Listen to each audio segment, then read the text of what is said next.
Hey everyone, my name is David Rao, and I'm the music teacher who blogs at makemomentsmatter.org.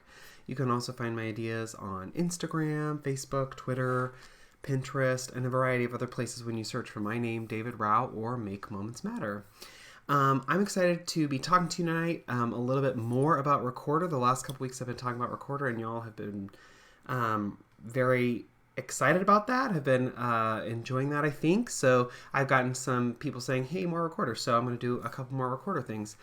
But first, if you hear me talk about a book, resource, something in these videos that you like, you can always go to the links page on my blog where I catalog all those links and things so you don't have to go searching for them.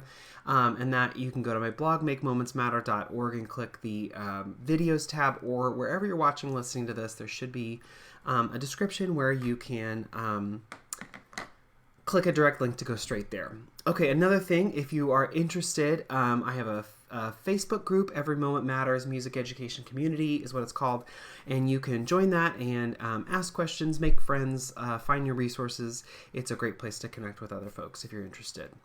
One last thing, so last weekend I was in Augusta, Georgia for an amazing workshop with the Greater Augusta Orff Chapter, a Greater Augusta Area Orff Chapter, and it was amazing. They're in their second year, and it's a fun chapter, so it was just great to be with people and to share in person. I'm going to do that again, not this weekend, but the following weekend on April 6th. I'm going to be at the First Iowa Orff Chapter, and that's in Cedar Falls, Iowa. If you're around, come join us. It's going to be a great time. We're doing a workshop there all about using poetry, using songs, using words to help drive instruction. And it's going to be a really fun workshop. So that's coming up if you're interested. So let's talk a little bit more about Recorder. I want to share 2 more activities that I've been doing in this last week that have been really successful with my kids, been building good skills, and have been really fun to do. Okay, so the first thing that I'm going to share about, I have seen a bunch of people do, but I've never used it until this year. And I'm now kicking myself because I haven't really used it. I've done things similar, but not quite in this way. And it has just been so much fun. And I've seen it, I don't know from how many people, a ton of people. But anyway, so this is what I've used it with both 4th and 5th graders who are different sets of skills right now. But the first thing I do is that I have on the whiteboard, this is, by the way, I was like, I could try and bring my PowerPoint in and do the document camera thing. And whenever I try and do that, my technology just does not work for me. So this is David, super analog. I have a piece of recycle paper and I have used Sharpies on it. So this is me. If you've been to any of my workshops and you're like, wow, he's good at the PowerPoint or whatever. I don't know, maybe you don't say that. But if you do, you're going to see this and be like, oh, wow, he's really going old school. Anyway, so on the board, I have a pitch stack like this, which is just 3 notes stacked on top of each other, B, A, G. So B on top, A in the middle, G on the bottom, in a vertical line. And around each letter, I've circled it in a color. So B is circled in red, A is circled in yellow, G is circled in blue. And so those are up on the board. And what I'll do with kids is I'll just start by doing echoing patterns. And I usually do echoes back and forth with kids in a variety of ways. So I might say okay, I'm going to say it, you play it. So I might say B, B, B, B, B, and kids would go. And I might say B, B, A. Right? So I could do that where I speak it and they play it. Easy. I could also say, I'm going to play it, you need to echo back. And usually when I do that, I'll also say I'm going to play it and then you get to play it. Here's a hint. I'm going to start on B. I'm going to start on B. I might switch to A or G, but I'm going to start on B. Okay, I'll play it, you play it. And they get to echo me. And they get to echo me. Right, another way I might do that is I might take this visual pitch stack with the B on the top, A below, and G way down below, all circled in color, and I might say it and point. B, B, B, B, B, and they would play B, B, B, B, B. I'm going to go B, A, B, A, and then go B, A, B, A. And I would do several examples of this, several so that they get the process. And then I might say, now I'm just going to point, you play. B, A, oh sorry, So I'm just going to point. And then I start singing. Okay, so I go, mm, mm, mm, mm, mm. I might add like a sound in there so that they can sort of hear the separation of notes, especially with my younger kids, so that they know when I'm playing repeated notes or not, when I'm pointing repeated notes or not. If I'm tapping, they might hear the sound of the tap of my finger on the board, just so that they know if I want to do a repeated note or not. Or I could say, as I play, or as I put my finger down, you play it. So I might just like press and hold on the B, press and hold on the A, press and hold on the G. I might go back and forth, G, A, G, A, G, A. And as I'm pointing, they are playing.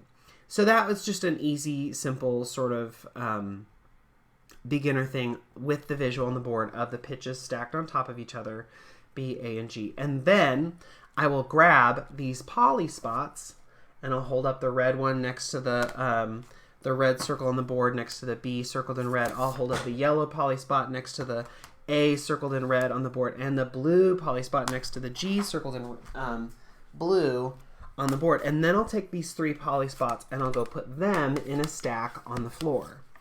And I'll set them out in a line, basically kind of in the middle of the room. And then I'll say, okay, I'm going to tell you what to play. And then I will just stand on the red dot. And some kids get it right away, and some kids, I literally went to the board and held the red dot next to the red dot on the pitch stack visual on the board.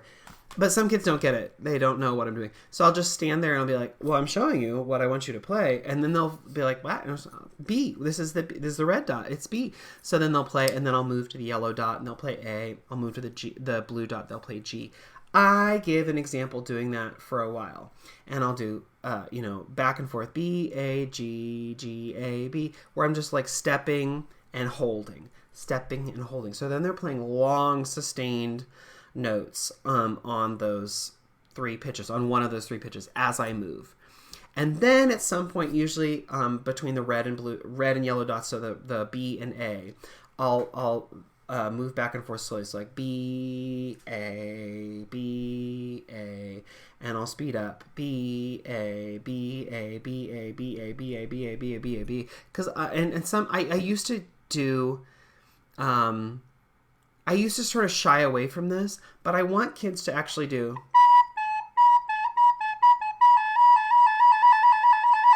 Because they want to do it anyway.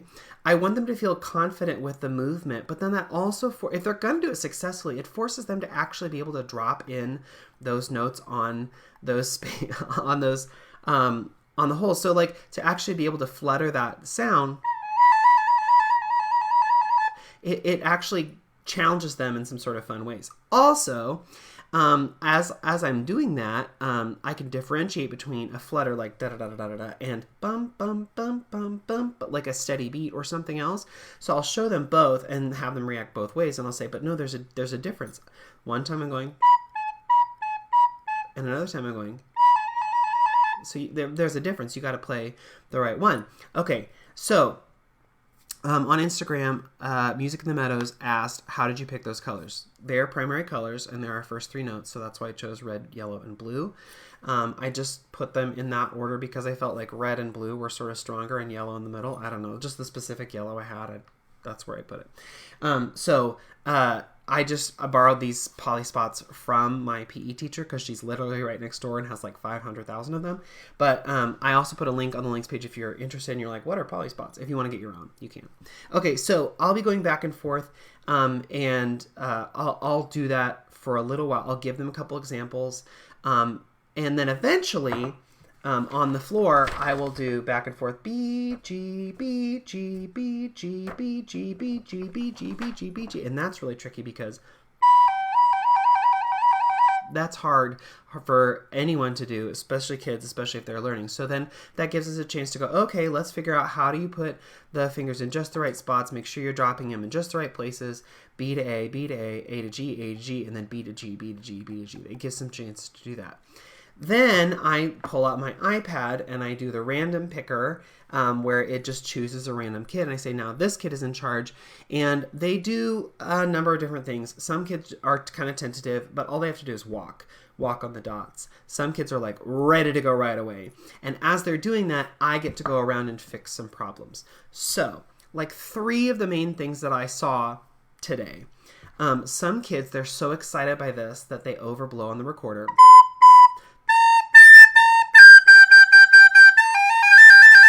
That happens a lot. And that gives me a chance to sort of swoop in and one-on-one as that other kid, the kid is in charge of the movement of notes, to swoop in and be like, oh, okay, you are blowing too hard. Do you hear how it's doing that whistle, that bird call sort of thing? You want to be careful of that. And then we can talk about that one-on-one. And then it's not like me calling them out in front of their friends. It's like me ducking in and being like, ooh, hey, I hear that you're doing that up an octave. Let's fix that. And we talk through and fix that. That's one of the big problems I see. Another big problem I see is some kids who, when they get to the flutter sort of a thing, back like between B, A, B, A, B, A, B, A, B, A, they start lifting up and just doing like silly, like whatever fingers, and pulling off their first finger as well. And that is not a note that they know yet or at all. It's just like random craziness. So that gives me a chance to say, okay, that is fun and you are switching a lot. However, that is not what the kid is showing you. So you need to make sure you're doing exactly what the kid is showing you. And remember that in 4th grade, there's not going to be a note that we learn where you take off your thumb and your first finger. You will always have your thumb and your first finger pinching the recorder in 4th grade. You will always, always, always have that. So you should never, ever, ever bring that up. And then the third thing is, so there's the kids jumping up into the super high register. There's the kids who are not really following along or are taking up too many fingers. And that's fun for me to be able to don't talk about that. I can also hit all those like simple things like kids with their right hand on top instead of their left hand on top, moving hands in the wrong places, accidentally covering the wrong holes, fingers dropping in the wrong place. So I can get all these little basic things that I would go around. And the one that, this gets me the most is I don't use chairs in my room. I use sitting on the floor. And so one of the things that I see a lot is kids who want to like bring their knee up because they want to sit with their knee up. And I tell kids you can sit crisscross applesauce or you can sit on your knees, but you can't pop that knee up because when you do, it pushes one of your arms up and it's going to mess with how you hold and play your recorder. So we can't sit quite like that. So as I'm going through, I'm actually able to like interact with and fix a bunch of tiny little problems along the way. And kids think it is like ridiculously fun to do this. I usually do about 4 kid examples in a day, being able to switch back and forth between the different notes. They love it. It's going to come back. Now for 5th grade, my pitch stack does not just include B, A, and G. It also includes low E and low D. And guess what? It's soon about to include high C and high D because we learned those notes in the last lesson. So, but now they have 5 pitches to play with: B, A, G, E, D, and those 2 pitches are different colors. E is green and D is purple. Part of this is built on, like, why do you use these colors? Well, part of it is built on these are the colors that I have borrowed from the PE teacher. These are the colors that I have. So I like to be able to use the primary colors BAG for BA and G. I use 2 secondary colors for E and low D.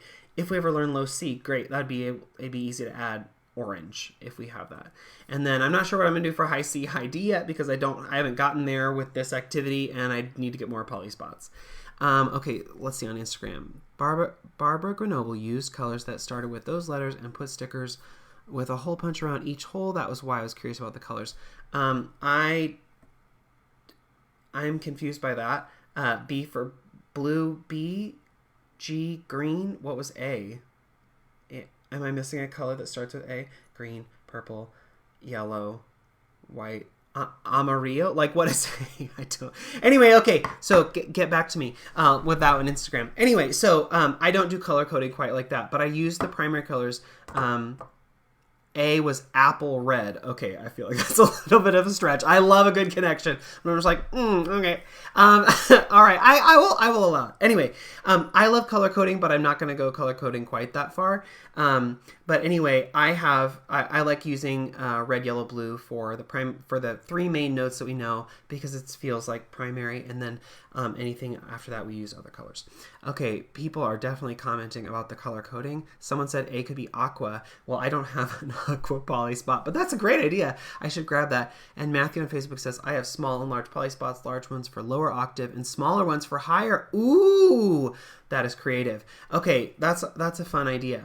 But the other thing I will tell you is that I try not to space them too far apart. What I try and do for especially B, A, and G on the floor is I space them far enough that they can still reach, but that they can't really like jump between B and G. And especially with my older kids, I say you can walk B, A, G down to E and D, but you should never leap from D up to G or A, or E up to A or B, because I don't want you to slip on these poly spots on the floor, and I don't have to send you to the nurse with a broken head, arm, whatever, or with a recorder that has been broke or shoved in a nose or whatever. I don't want to have to send you to the nurse and the nurse have to call home and be like, you need to take your kid to the emergency room, and the parents say why, and you say a recorder, we're playing a recorder. I don't want that to happen. So I make sure that I space them far enough apart so that kids can't make huge leaps, but that they can still reach by walking pretty simply.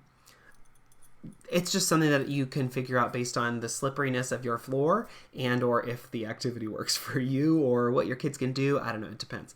But I've seen people use these poly spots and move around for years, and it has been something I've always meant to do. I just never, ever have. And now it's so great. Ooh, the other thing that's so great about it is they're sitting there just sustaining that note. They really are then forced to listen and figure out, are they hitting that note or not? They can really work on in real time as the kid is moving with super low pressure. They can work on moving those fingers back and forth. They can make sure they're dropping their fingers exactly on the holes that they're playing.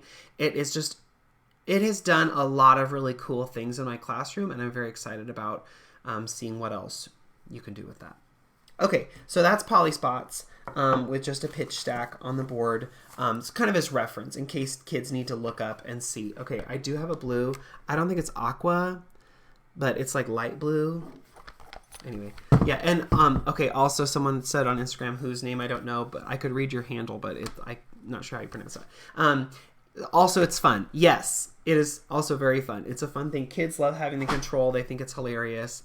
And they like playing what the kids are walking. That's another important thing. Okay, another thing that I've been doing, with kiddos, and this is something that I'm going to use as a warm-up pretty soon, is this thing that I call Jigsaw Melodies. And this is a resource I made a couple years ago, but let me just show you how I use it. So the first thing is I do this in a large group. So like I get my overhead projector, I get it, just face down on a table or a desk or whatever. And then I say, okay, I have these cool pieces, these little jigsaw pieces, and all the cards are different colors. Let me show you, and I show them out on the board or down underneath the document camera so they can see lots of examples. So like here's a purple one that says AAB. Here's a pink one. Oh, okay, we're going to take that one out because it's not a great example for this specific lesson. Here's a pink one that says BB. Okay, here's a blue one that says B rest. Here is a yellow one that says AAG. Okay, so all notes that we know. All notes that we know, and fun little cards. How fun. Okay, but then also I have this task card. And the task card for line 1, the task says purple, blue, blue, light blue. Oh my gosh. Okay, so the first thing I got to do is I got to go through and I got to pull out all the purples.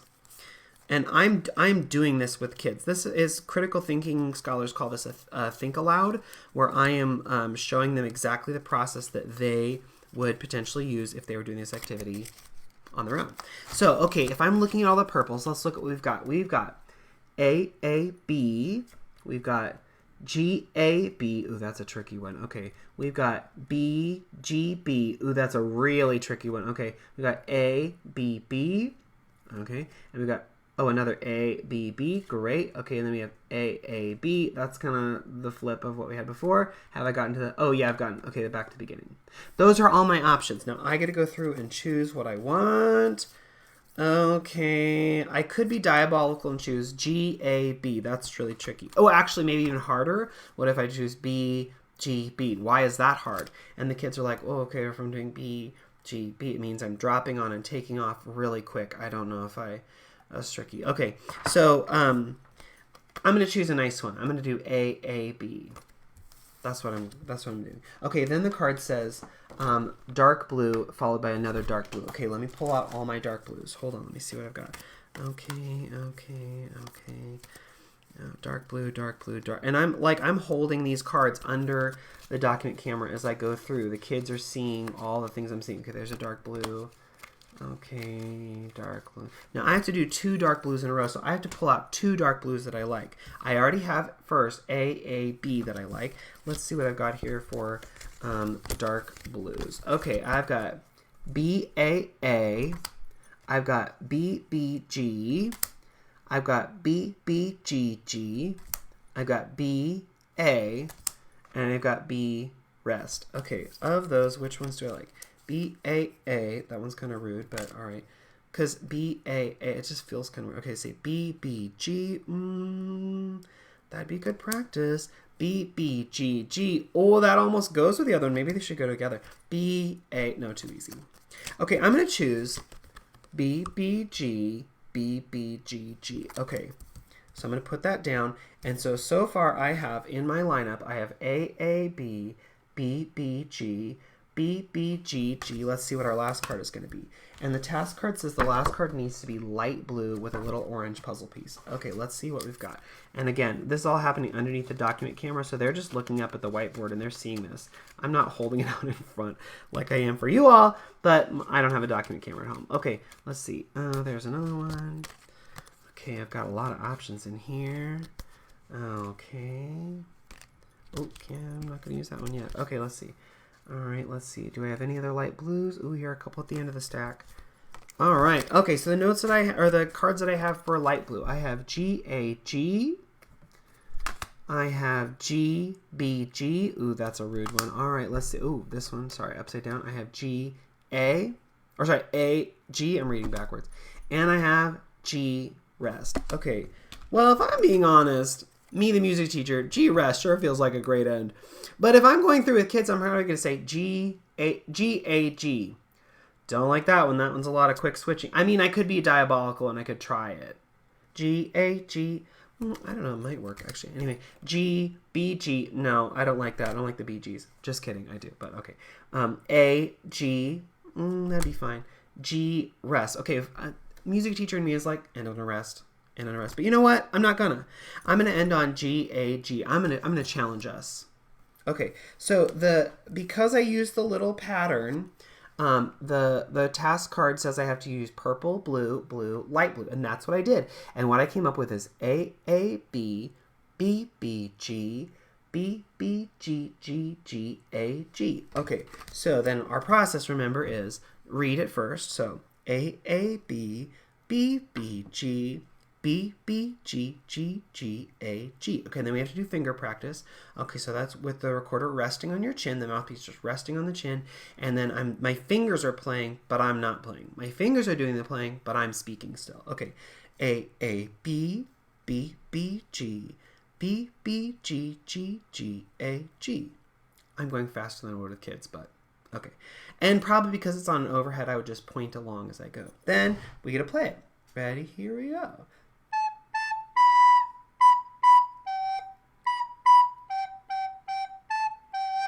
Great, let's play it again. And we'd play it again. And I would say, you know what? It does say purple, dark blue, light blue. And right now I have purple, light, or dark blue, and I have the first dark blue is B, B, G. The second one is B, B, G, G. But what if I flipped them? Let's play it with them flipped.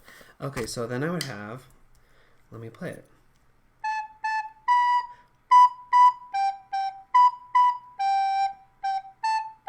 Yeah, I like it the other way better. But anyway, and I would go through and we play a couple different versions of it. Then I might say, but you know what? I have other purples that I like. This one's kind of diabolical and hard. B, G, B. I'm gonna do the hardest possible one I can possibly get. I don't know if you're even gonna be able to play it, but we're gonna play it. We're gonna try it. Okay, let's see. What am I gonna end up with if I'm doing a harder version? Okay, I don't know. This is in the 2 seconds I have here, this is what I cooked up. I've got B, G, B, B, rest, B, A, G, B, G. Okay, that is not a fun one to play, but let's try it, and then we do finger practice, right, and then we play it. Let me actually try and play it for you.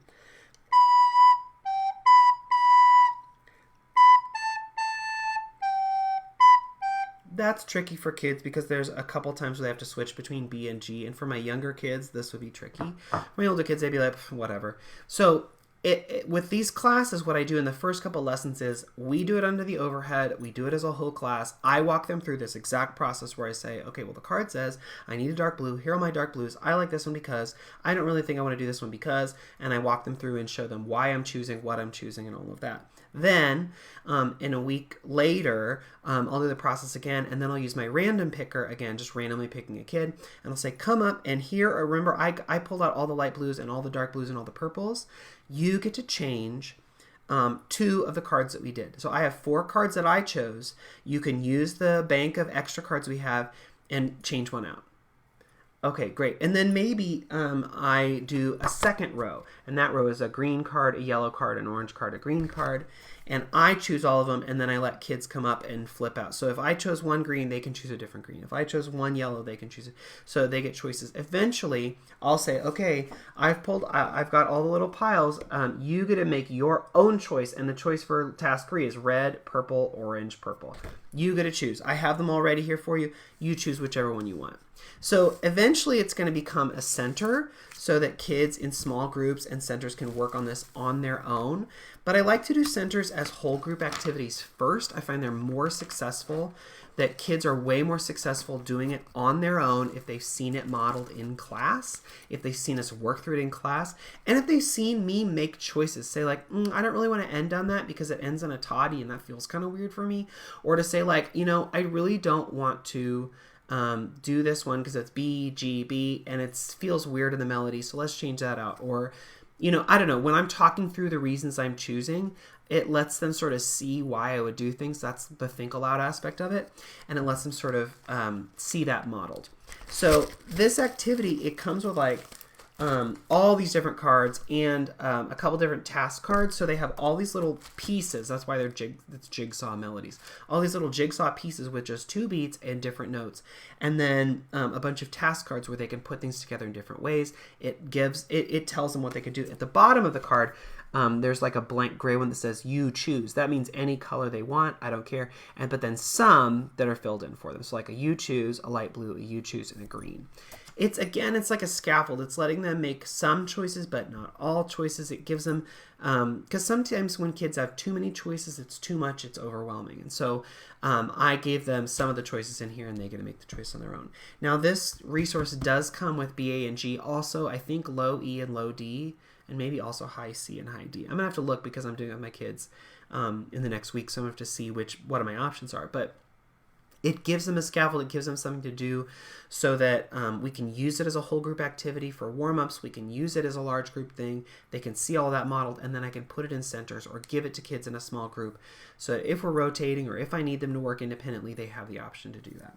And this is called Jigsaw Melodies. I put a link on the links page. It's also in my TPT store, but I put that link there in case you want to just not have to go find it, but it's there.